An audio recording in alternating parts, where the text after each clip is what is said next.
Hello, it's Chris from My Stamp Lady. I'm here with this celebration set, the lovely lily pad, and this is kind of your last chance because celebration only has one day left, but I wanted to share some ideas that you can transfer to other projects with this card.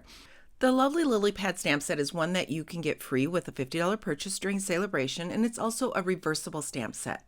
So I'm going to show you how to use both sides of the images along with the lily pad dies that coordinate. So these are two separate products that you can earn during celebration right now. I will also be using a couple of the other celebration products, and I'll let you know what those are when I get to them. So I have on my website all of the paper sizes and supplies that I've used at mystamplady.com, so you can go there to find them.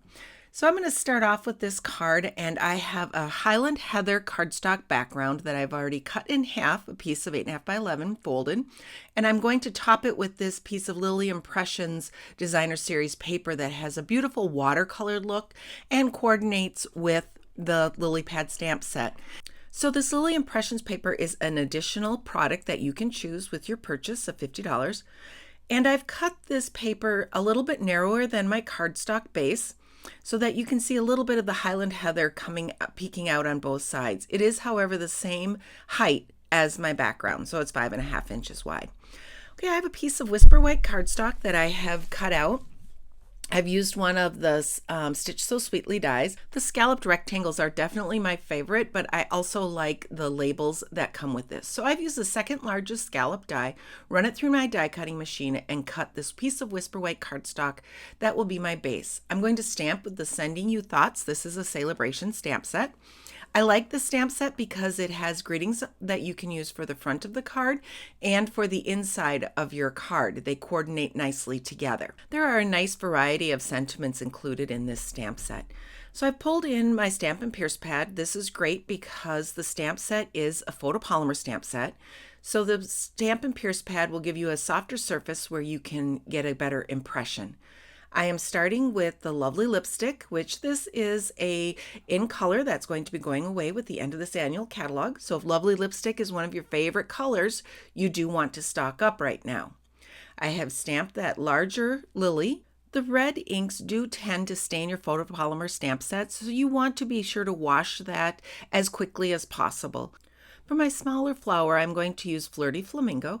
So I'm going to ink up the lined side of this image in solid Flirty Flamingo, stamp that.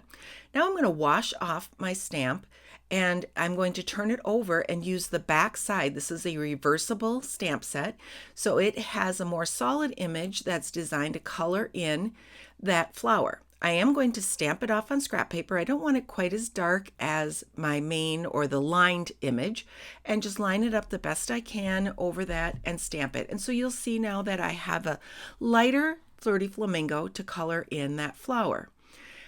Next, I will be using some Granny Apple Green, and I'm going to be stamping my lily pads in Granny Apple Green. They're the same way. They have the lined images on one side, and then you can wash those off. Turn over your stamp, and now you have a little more solid image. Stamp that off so that you get a little bit of a lighter ink and go over that smaller lily pad.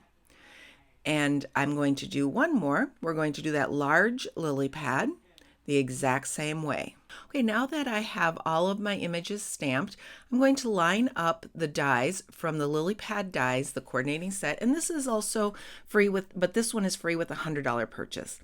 And I'm going to run those through my die cutting machine. So I have nice cutout pieces. If you don't like to fussy cut, those die cuts are worth it. Now I've pressed a little bit of ink into the top of my lovely lipstick ink pad. And I didn't show you that, but I will at the end here show you how I press that inside of there. I'm using an aqua painter, and I'm just doing a really quick coloring job of my flower. I really didn't do anything special. I just go back, pick up some ink, color each of those petals until I am done. So I sped that up so you can see the finished flower. And then when I'm done, I'm going to quickly show you here how to get that ink onto the top of your ink pad. You just close it, take the palm of my hand, and I press it. And then I've got the ink up there for you. Okay, so now I can let that dry. I'm taking a little bit of the clear Wink of Stella and I'm coloring over my flowers so that I have a little bit of a shimmer.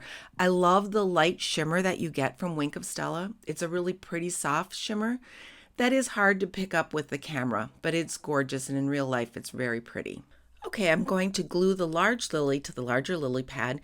Then I'll just pull those in so that I can see where they need to be positioned on my Whisper White scalloped rectangle. I'm stamping the sentiments from that Sending You Thought stamp set, and I'm pulling in pretty peacock ink. All of these ink colors are picked from the designer paper. That's where I pulled all those colors. It's so nice when Stampin' Up! Has done the thinking for you. Okay, so I have my sentiments stamped at the top, so now I'm just going to glue down those lilies that I have already glued together. And I like using this piece of rectangle Whisper White cardstock just because it makes the flower stand out, and I have a spot to put my sentiment right on there. I'm going to add some of the Stampin' Dimensionals to the back side. These will give a little bit of lift, and since I am going to put a piece of linen ribbon underneath, this will pop that up and put that right over. So I've cut a length of the linen ribbon. Okay, I just did a fold in the ribbon, and I have positioned it so that it will pop out from both the right and left sides of my focal image. I'm going to pull in a little stronger adhesive to glue that down, and you could also use a liquid adhesive if you would prefer. So now that I have that positioned, let's place that down. I've trimmed up those tails so that they do not overhang the left side or the fold side of my card. And I've removed all of the covers from my dimensionals, and we're going to place that right down onto the card front.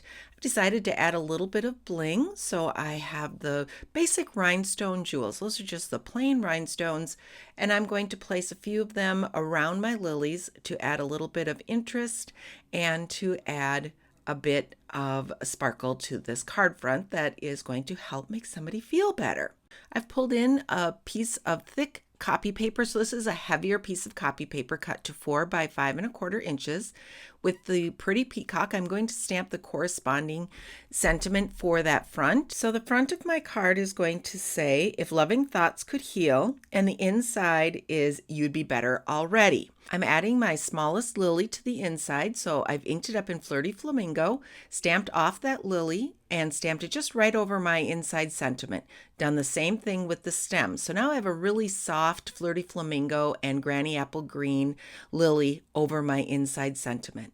Adding some adhesive, and we're going to just place that inside my card, and I have a wonderful get well card to send off with the lovely lily pad stamp set. If you do not currently have a demonstrator you work with, be sure to send me a quick message and I would be happy to get a catalog off to you. If you have any questions, don't hesitate to contact me, Chris@mystamplady.com. Thanks for watching.